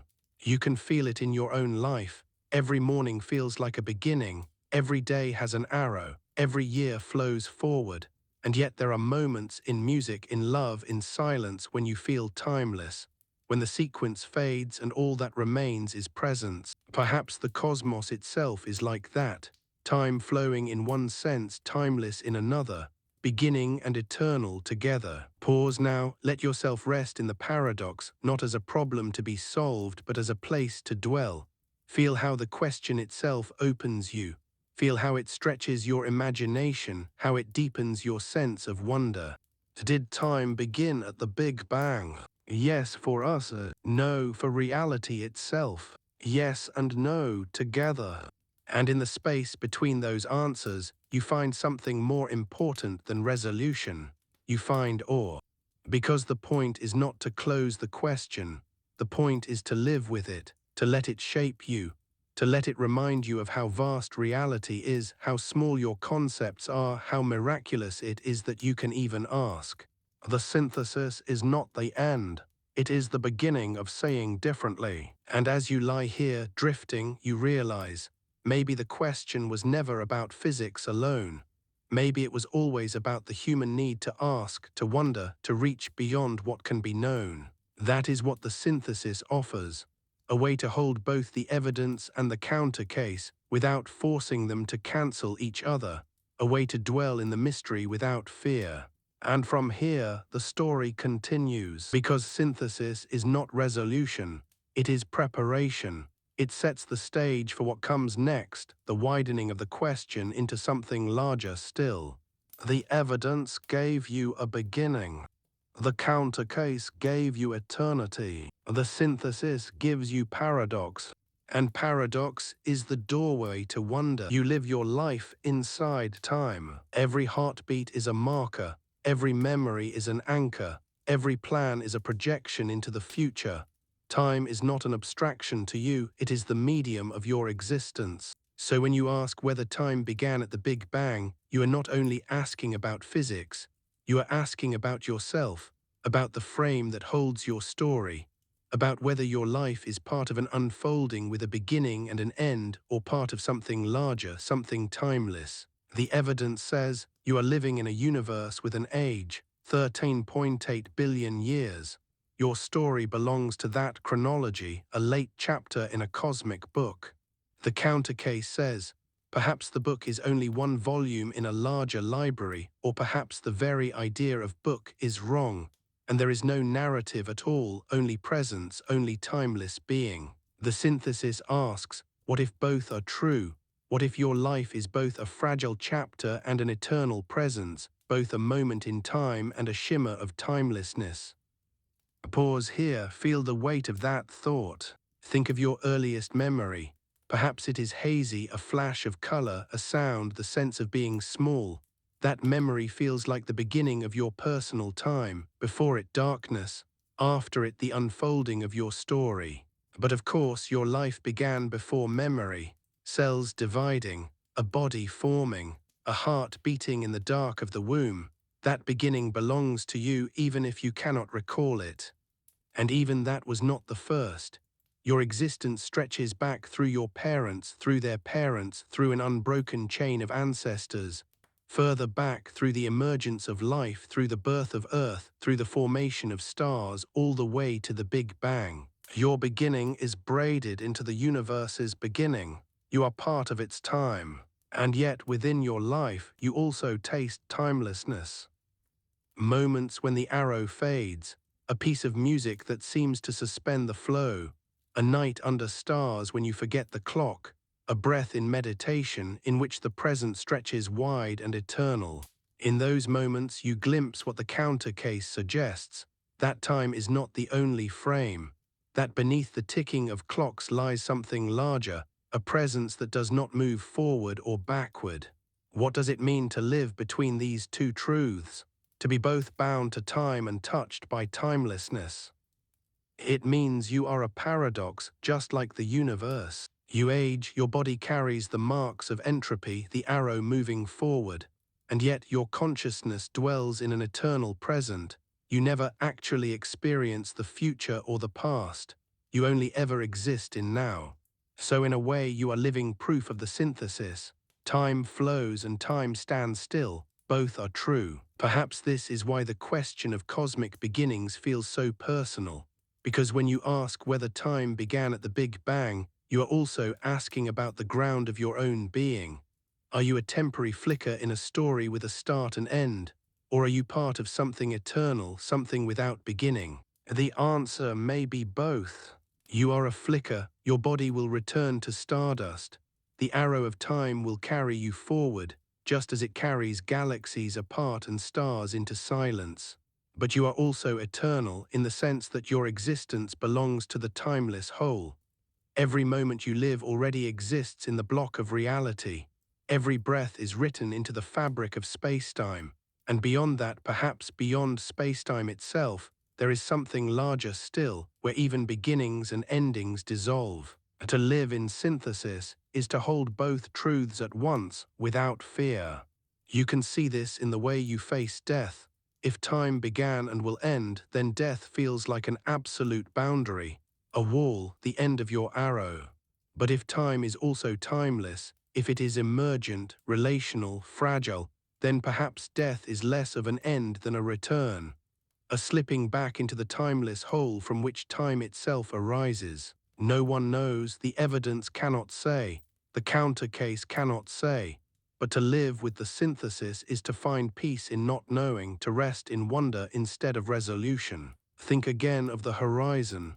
It looks like an edge, but it is only a limit of sight.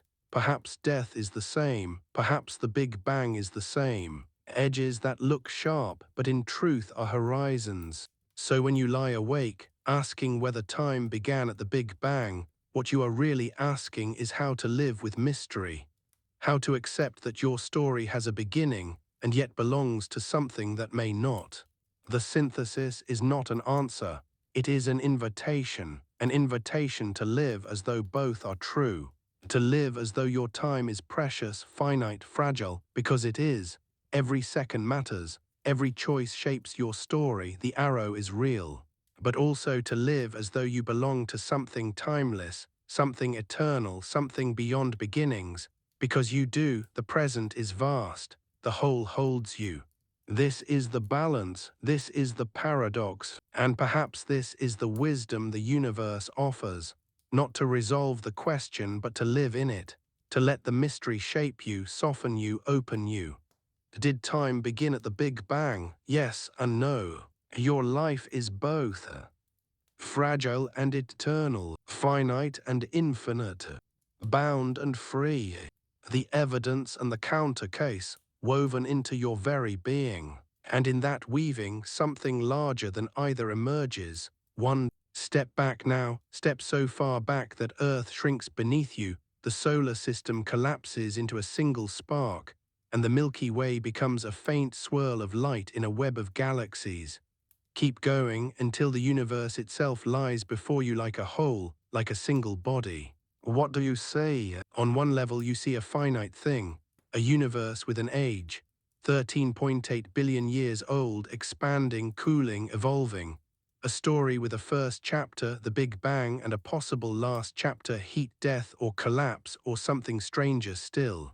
From this view, the cosmos is like an organism, born, aging, destined to change, perhaps destined to end. It is a living story written across space-time. But look again, and you can see something else. Because the evidence that the universe began also points to something deeper, that the cosmos is structured by laws, and those laws do not themselves seem to have begun. The mathematics that allowed the Big Bang, the principles that shape space-time, the probabilities that govern quantum events, These feel timeless, as though they were there before the first moment, waiting. Perhaps the cosmos is both, a story unfolding in time and a timeless order that holds the possibility of such stories. Pause here, let that paradox breathe. Think of music. Each song has a beginning, a first note, an unfolding. But the structure of music, scales, harmonies, rhythm, exists outside any particular song. It is timeless possibility. The song begins, but music itself does not. Perhaps the Big Bang is like the start of a song, and the laws of physics are like music itself. Our universe began, but the possibility of universes did not. This is synthesis at the cosmic scale, the universe as both finite and eternal. Now think again of entropy. Time's arrow flows forward because the universe began in low entropy. But why did it begin so ordered? Why did the cosmos start in such an improbable state? Some physicists suggest the answer is simple, chance. Others think it points to a deeper principle, a timeless law of beginnings. Still others say it is meaningless to ask, the universe simply is what it is. But for you the question lingers, because to imagine a beginning is also to imagine a choice, a spark, a reason. And if there was no time, how could such a spark occur? Here is where science blurs into poetry. Perhaps beginnings are not singular. Perhaps they are woven into the fabric of existence. Perhaps big bangs happen again and again, bubbling out of timeless fields, emerging from cycles, arising from collisions. In such a vision, our universe is both a beginning and not the beginning. It is young and ancient. It is finite and eternal. This is not contradiction. It is complement. Both perspectives can be true depending on where you stand.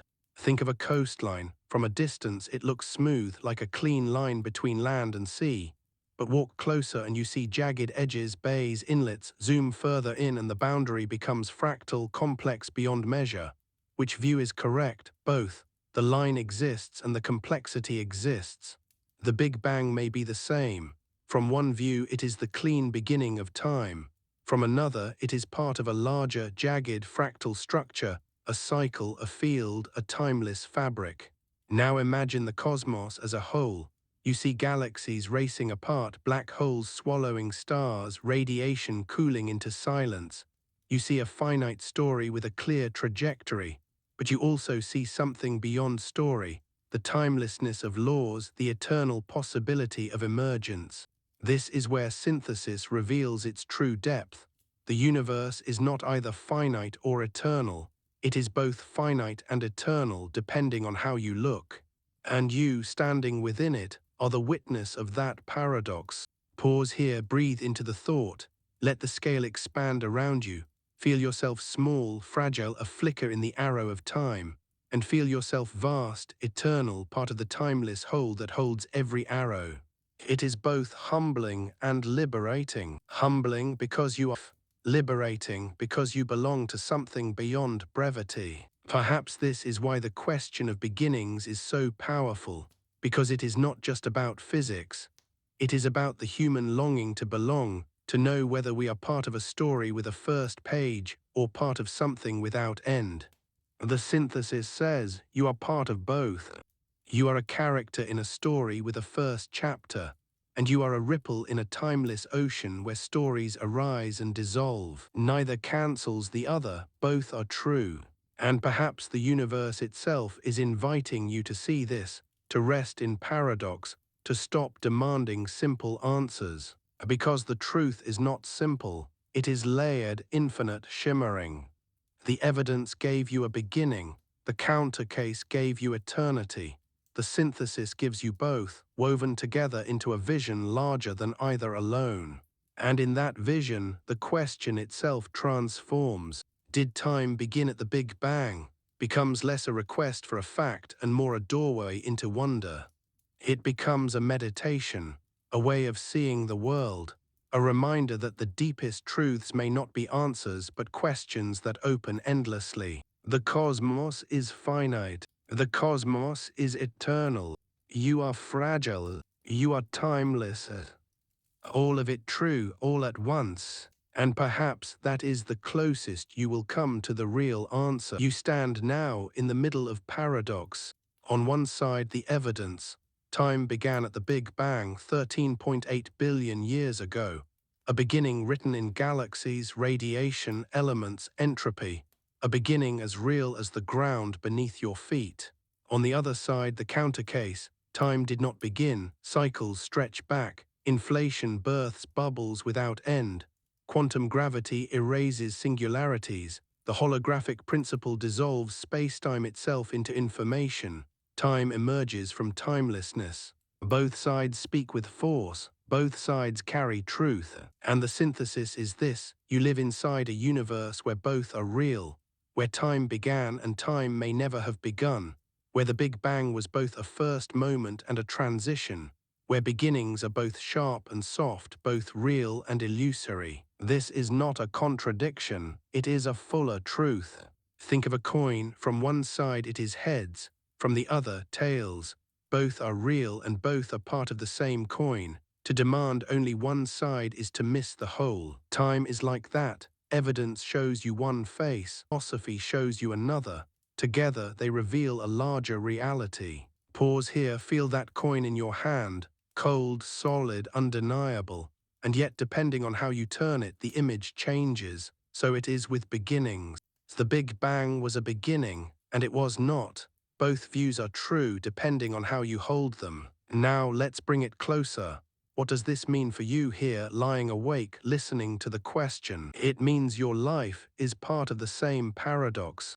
You are finite, you were born, you will die. Your body ages, entropy increases, the arrow of time carries you forward.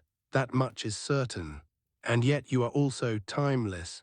Every moment of your life already exists within the fabric of space-time, fixed as surely as stars in a constellation. You never experience the past or the future, only the present, which is always eternal. Your life is both fleeting and eternal, fragile and infinite. And perhaps this is why the question matters so much. Because in wondering whether time began at the Big Bang, you are also wondering about yourself, whether your beginning was absolute or only part of something larger, whether your story is brief or endless or both. The synthesis does not resolve the tension, it lets you live in it. Think again of music. A song begins and ends, but the silence it arises from and the patterns of music itself are timeless. Your life is like the song. It has a first note, a final chord, but it also belongs to the silence and the pattern, the timeless whole that gives rise to many songs. From one view you are temporary, from another you are eternal. This is the cosmic mirror, and it reflects back at you. The universe is finite. The universe is eternal, you are fragile, you are timeless. To live in synthesis is to breathe both truths, to weep at the fragility of existence and to rejoice in its eternity. To know that your seconds matter because they are brief, and to know they are safe because they are part of a larger whole. So what then does it mean to ask, did time begin at the Big Bang? It means to invite yourself into paradox, to open yourself to wonder, to admit that the deepest truths may not be answers but mysteries to inhabit. Perhaps that is the true lesson of the question, not to solve it but to let it reshape how you see. Because whether time began or not, your life is a miracle of time. Every breath, every heartbeat, every thought is a product of cosmic history. The atoms in your body are hydrogen from the first minutes of the universe, carbon forged in stars, oxygen released by ancient life. You are the universe remembering itself, asking its own origin. And that means you are not separate from the question. You are the question. When you ask whether time began, you are time asking about itself. You are the cosmos, conscious, looking back on its own horizon. This is the synthesis. Not physics alone, not philosophy alone, but the realization that you are part of both. That the mystery is not only out there but also in here. Pause here, breathe into that realization, let it settle. Because the truth is not resolution, the truth is wonder. Science gave you data, philosophy gave you paradox, together they give you awe. And awe is the place where beginnings and endings dissolve. So did time begin at the Big Bang? Yes, in the sense of our universe, our story, our arrow of time. No, in the sense of deeper reality, cycles, timelessness, emergence. Yes and no, in the paradox that holds both, the paradox that you now carry. And maybe that paradox is not a problem, maybe it is a gift, because it teaches you to live with openness, to embrace mystery, to rest in the questions without forcing them closed. Perhaps this is what the cosmos wanted all along, not to give you answers, but to invite you into wonder. And wonder is enough. The question remains, did time begin at the Big Bang? You have followed the evidence, felt the counter case, lived through the paradox of synthesis. You have seen that both answers yes and no hold truth. And yet, as you lie here, the question does not close. It opens wider than before. Because if time had a beginning, does it also have an end? And if it has no beginning, then what is it that carries us forward at all? Pause here, let those questions settle like dust in the air, floating, not falling. Think first of endings. If time began at the Big Bang, then perhaps it will end too. Cosmologists imagine possibilities. One is heat death. The universe expands forever, galaxies drift apart, stars burn out, black holes evaporate. Energy spreads evenly, entropy maxes out and nothing changes. No clocks tick, no motion stirs, time itself loses meaning. Another possibility is the Big Crunch, gravity pulling everything back together, the universe collapsing inward until it returns to a state as dense as its birth. Time would end not in silence, but in fire, a mirror of its beginning. Or perhaps something stranger, a big rip, where expansion accelerates so violently that galaxies, stars, planets, even atoms are torn apart. Time shredded by its own expansion. Each scenario is an ending, a horizon in the future where the arrow ceases. But now turn the question around. If time never truly began, if it stretches back through cycles, through inflation, through timelessness, then perhaps it never ends either. Perhaps endings, like beginnings, are local, temporary surface features of a deeper eternity. Imagine it, universes blooming and fading like flowers, but the garden itself endless. Each death a transition, each silence a pause before another song. Which thought stirs you more, that time ends, or that it does not? Neither answer is comfortable, both carry awe. Because if time ends, everything you know, everything you are is finite, fragile, temporary. And if time never ends, then you are part of something infinite, but perhaps insignificant in the endless sea. And so the paradox opens further. Now think not of the cosmos, but of your own life. If time began, then so did you.